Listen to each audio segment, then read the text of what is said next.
जिसकी जितनी कमेटियां बनती हैं by virtue of his presence in assembly, वो आप उसको उनको बांट दें। बड़ा सिंपल फिनोमेना है। लेकिन वो भी उसमें सियासत कर रहे होंगे कि पीटीआई वाले भी आए, उनसे कुछ बार्गेन करेंगे, क्योंकि पार्लियामानी डेमोक्रेसी में मैं करूँ ना कि सिवाय बार्गेनिंग के और है ही कुछ नहीं ऐसे। तो अगर आप उसको उस तरह नहीं चलाएंगे तो वो it will come to injury. क्योंकि आवाम को भी इस तरह से बार्गेनिंग के तौर पर किया जाता है। तो आवाम ही तो सबसे बड़ी बार्गेनिंग चिप है इस मुल्क में यार। अगर आवाम बार्गेनिंग चिप ना बने और कह दें कि गलत को गलत और सही को सही कहना शुरू कर दें, और वोट देते वक्त देख लेंगे हम किस शख्स को वोट दे रहे हैं, किस पार्टी को या किस लीडर को वोट नहीं दे रहे हैं, तो पूरा मुल्क एक इलेक्शन जो है वो बहुत होता है मुल्क के मामलात को दुरुस्त करने के लिए। तज़कियाकार और सियासतदान हमारे साथ मौजूद है सैयद ज़ईम कादरी साहब, वेलकम करते हैं। ज़ईम साहब कैसे हैं? थैंक यू वेरी मच जी। ज़ईम साहब, पीपल्स पार्टी की जानिब से ये दोबारा से इकट्ठा करने की दावत की दी जा रही है तमाम पार्टीज़ को कि आएँ एक प्लेटफॉर्म पर मिल बैठ कर फैसला करते हैं। क्या लगता है आपको पीपल्स पार्टी कामयाब हो पाएगी? देखिए, एक तो आसिफ अली जरदारी साहब जो हैं वो मेरे ख्याल में उन ज़ीरक सियासतदानों में से हैं जिन्होंने हमेशा कंसेंसस के लिए बड़ा अच्छा डिलीवर किया है। वो अनफॉर्चुनेट अनसीन चीज़ों की वजह से गालिबन मुल्क से बाहर हैं। क्यों बाहर हैं, कब से बाहर हैं, उनकी तबीयत सुना मैंने ख़राब है, अल्लाह उनको ज़िंदगी और सेहत अता फरमाए। कैपेसिटी और कैपेबिलिटी तो वो रखते हैं और अथॉरिटी भी है अब उनके पास। तो सदर का तो काम ही ये होता है कि वो रियासत का हेड ऑफ द स्टेट होता है जी। तो जब वो रियासत का हेड ऑफ द स्टेट होता है वो आरिफ अलवी या कोई और नहीं बनता। वो जिस तरह मुस्लिम लीग नून में के ज़माने में जो सदर होते थे वो अपनी पार्टी के ही सदर बन के रह जाते हैं। तो जब वो सदर बनते हैं तो उनको सदर पूरे पाकिस्तान का सदर होता है, फेडरेशन की इलामत के अलावा उन्होंने फेडरेशन को इकट्ठा रखने के लिए, चारों इकाइयों को अपना इकट्ठा रखने के लिए अपना किरदार अदा करना होता है। और मेरे ख्याल में आसिफ जरदारी सब में कैपेसिटी है, वो कर सकते हैं और कोशिश भी करेंगे, लेकिन मेरे ख्याल में ये कोशिश कामयाब नहीं होगी। ये मेरी असेसमेंट है। I wish I am wrong, because मुल्क के लिए नेशनल कंसेंसस इस वक्त तो बहुत ही जरूरी है जिस फाइनेंशियल फिजिकल क्रंच में आप हैं। लेकिन खान साहब मेरे ख्याल में तो ये कहते हैं कि सुनिया हो जन गलियां तो विच मिर्जा यार फिरे, और वो अकेले ही हों और पूरी वो उनको किसी ने ये गलतफहमी दिलवा दी है कि पूरी दुनिया उनके साथ ही है। आपको नहीं लगता सब सियासतदान यही चाहते हैं? नहीं, मेरा नहीं ख्याल। जो लोग मैच्योर हैं, जो पॉलिटिकली समझते हैं कि इस मुल्क की पोलराइजेशन जो है वो इतनी बढ़ चुकी हुई है कि चीज़ें अब जमहूरियत के डीके और पार्लिमानी निज़ाम के पे थ्रेट होती जा रही हैं, तो उनको ये समझ आ रही है कि ये थ्रेट जो है ये उनके लिए और जमहूरियत के लिए ठीक नहीं है, और वो बैठकर बात करना जानते हैं, करते भी रहे हैं। आपको क्या लगता है कि ये जो कंसेंसस है या कोई ग्रैंड डायलॉग है, अगर इसकी कोशिश की जाती है तो सिर्फ बानी पीटीआई इसमें हर्डल है, इसकी वजह से ये कामयाब नहीं जी होगा? मेरे ख्याल में अब तक तो सिर्फ यही बात है। बाकी तो चारों तरफ से कोई ऐसा इंडिया नहीं है कि कोई किसी के साथ बैठना नहीं चाहता। उन्होंने तो खास तौर पे फरमा दिया कि हम किसी से कोई बात करेंगे ही नहीं। तो और जिस तरह वो एंटी स्टेट गुफ्तगू कल उनके एक नुमाइंदे ने उस ट्वीट को ऑन कर लिया जो बांग्लादेश के बारे में और की गई, तो ये बड़ी मेरे ख्याल में बड़ी जाती है। वो तो उन्होंने बोला था जी बानी पीटीआई ने कि हमूदुर रहमान कमीशन जो रिपोर्ट है उसको पढ़ना चाहिए सबको। नहीं, वो पढ़ना चाहिए, वो तो वेबसाइट पे मौजूद है, जिसको चाहेगा पढ़ लेगा। जी ये तो मतलब ये इनकी राय ठीक है, पढ़नी चाहिए, बिल्कुल पढ़नी चाहिए, लेकिन उसके डेरिवेटिव्स कौन निकालेगा? असल बात तो ये है कि उसके डेरिवेटिव्स ही नहीं निकल सकते किसी से। सही। तो उसकी जो रियासत के खिलाफ वहाँ पे साजिश हो रही थी, उसको उनका तो इज़हार ही नहीं है उसमें। उसको तो उस पर बड़ी लंबी गुफ्तगू हो सकती है, लेकिन वो पढ़ने के लिए तो मौजूद वेबसाइट पे मौजूद है, कोई भी जाके पढ़ ले। लेकिन जो बात की उन्होंने गुफ्तगू की है ना और अपना तकाबुल किया है मुजीबुर रहमान से, वो बहुत मेरे ख्याल में एक रियासत पाकिस्तान पर अदम एतमाद है, और इस तरह का अदम एतमाद कम से कम किसी सियासी रहनुमा की तरफ से नहीं आना। सर ये क्या कोई प्रेशर बिल्ड करने के लिए कोई टैक्टिक? लेकिन ना जी वही बात हो जाता है सर, कामयाब होती है? नहीं, किस तरह हो सकता है? आप रियासत को तो नहीं ना कॉर्नर में लगा सकते। इस तरह कोई भी जत्था 10 लाख 5 लाख आदमी के साथ हो, 23 करोड़ की आबादी में वो 10 20 50 कत्ल कर दे और सुबह उठ के कहेगा कि मैं तो प्रेशर ग्रुप बनाकर उस प्रेशर के जरिए 20 50 100 200 अरब रुपए इकट्ठे करके मैं रियासत को जो है वो मुक़य्यद कर लूँगा, कानून को नहीं मानूंगा, मेरा बनाया हुआ कानून चलेगा, जो मैं कहूँगा वही ठीक होगा। तो इस तरह तो नहीं होता ना मेरे भाई। चाहे वो नवाज शरीफ साहब कहें या वो इमरान खान साहब। कौमी असम्बली की तश्कील को 3 माह से ज़्यादा का अरसा गुजर चुका है, मगर अभी तक हम देख रहे हैं कि कायमा कमेटियों की तश्कील नहीं हुई। क्या वजह है? ये फिर वही बात कि इक़्तिदार की ताकत में हसूल को मज़ीद बड़ा करना। तमाम पॉलिटिकल पार्टी जो गवर्नमेंट में होंगी वो ये कह रही होंगी कि अच्छी कमेटियां हमें मिले, और जो दूसरी होंगी वो कह रही होंगी वो हमें मिले। तो इससे क्या हो रहा होगा, कंसेंसस डेवलप नहीं हो पा रहा होगा और वो कमेटियां तश्कील नहीं दे पा रहे होंगे स्पीकर साहब। तो उनको Bharat he should put his foot down over this, और वो कैटेगोरिकली प्लान करके जो है वो प्रो रेटा बेसिस पे जिसकी जितनी कमेटियां बनती हैं by virtue of his presence in assembly, वो आप उसको उनको बांट दें। बड़ा सिंपल फिनोमेना है। लेकिन वो भी उसमें सियासत कर रहे होंगे कि पीटीआई वाले भी आए, उनसे कुछ बार्गेन करेंगे, क्योंकि पार्लियामेंट्री डेमोक्रेसी में मैं करूँ ना कि सिवाय बार्गेनिंग के और है ही कुछ नहीं ऐसे। तो अगर आप उसको इस तरह नहीं चलाएंगे तो वो फिर it would come to injury. क्योंकि आवाम को भी इस तरह से बार्गेनिंग के तौर पर किया जाता है। तो आवाम ही तो सबसे बड़ी बार्गेनिंग चिप है इस मुल्क में यार।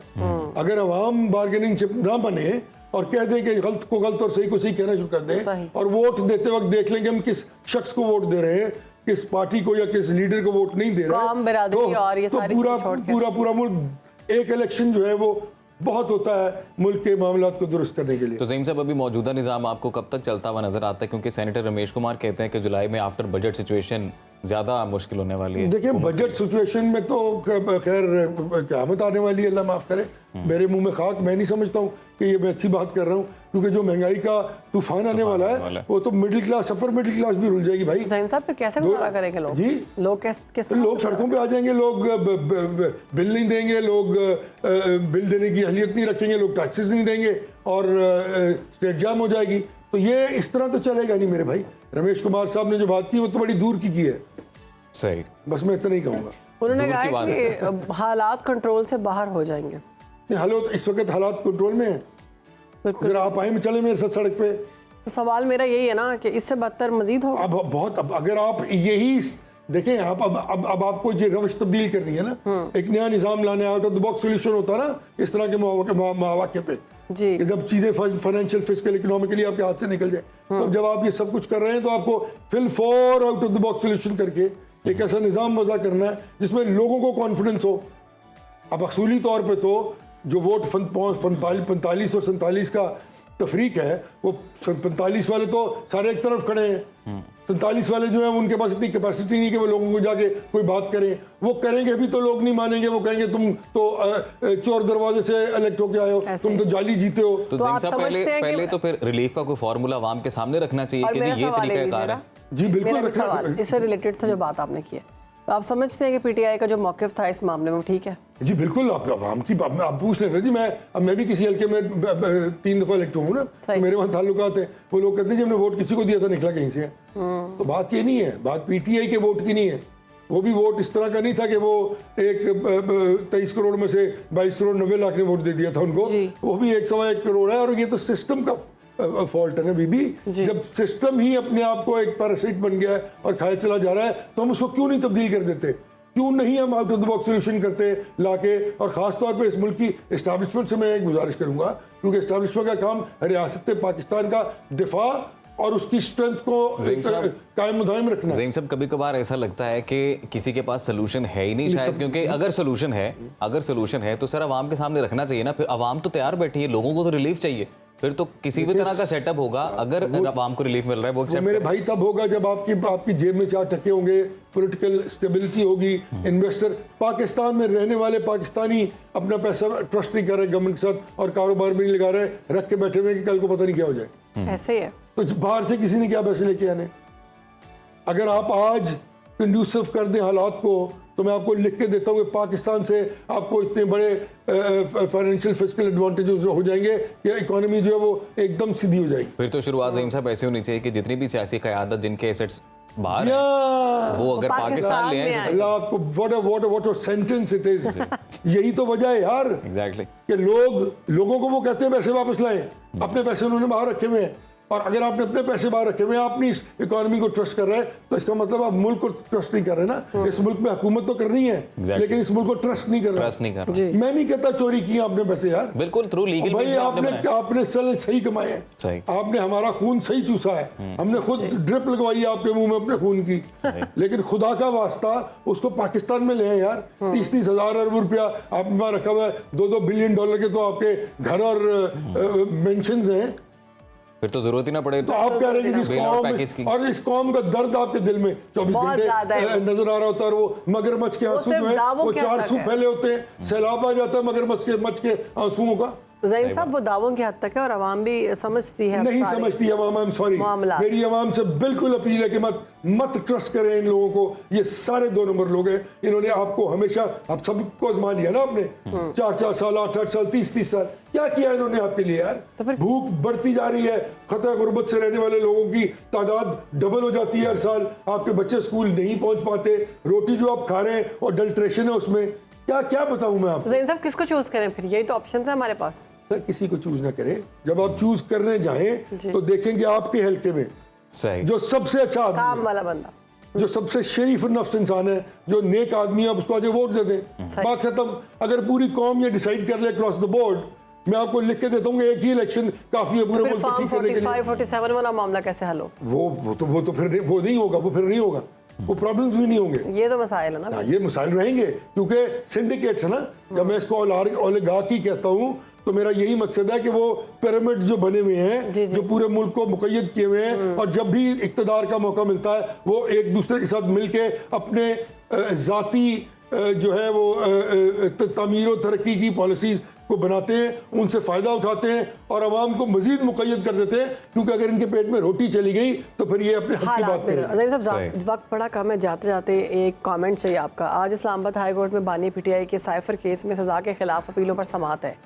समझ रहे हैं कि ये केस भी चला जाएगा? बाकी ये तो देखिए, ये तो सब जुडिस मैटर है, इस पर तो कोई राय कायम करना अभी, हाँ फैसला होता तो मैं ज़रूर राय देता, लेकिन बहरहाल साइफर केस पर ये बात तो तय है कि साइफर केस पर बानी पीटीआई ने खेलने और उस पर वो तो उनकी रिकॉर्डिंग मौजूद है ना कि हम इस पे खेलेंगे, तो मेरा ख्याल में ये फिर देखिए ना कितना बड़ा कॉन्फ्लिक्ट ऑफ इंटरेस्ट है कि आप एक नेशनल ऑडियो पे तो नहीं चल सकते ना। वो कहते हैं ऑडियो तो एआई का जमाना है, नकली भी बन सकती है। जो कहते हैं वो गलत कहते हैं, वो तो बात सामने आ गई ना, क्योंकि उन्होंने ऑडिट हो सकता है, उन्होंने उस पर खेला, उसको दिखाया, दिखाने के बाद लहराया और लहराने के बाद जेब में डाल लिया और फिर गायब कर दिया और उस पर फिर जलसे शुरू कर दिए कि जी अमेरिका निकाल रहा है मुझे। अब फॉरेन पॉलिसी में अब यार can't have the cake and eat it too.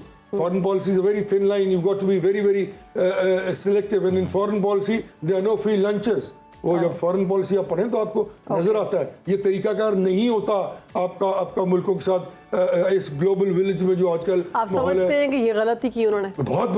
बहुत बड़ी गलती की और इसका नुकसान हुआ पाकिस्तान को, क्योंकि वहाँ ये कहा गया कि अगर आपके वजीर आजम इतने मैच्योर नहीं हैं कि वो नेशनल इश्यूज जो फॉरेन पॉलिसी के इतने बड़े कंसील्ड इशू हैं जिनको आपने सेंसिटिव मैटर है वो आप पब्लिक में डिस्कस कर रहे हैं, तो you are not mature enough to be made as a counsellor. What about talking about to making somebody prime minister और समथिंग लाइक दैट। बहुत शुक्रिया ज़हीम साहब आपका, आपने वक्त दिया सुनो पाकिस्तान को।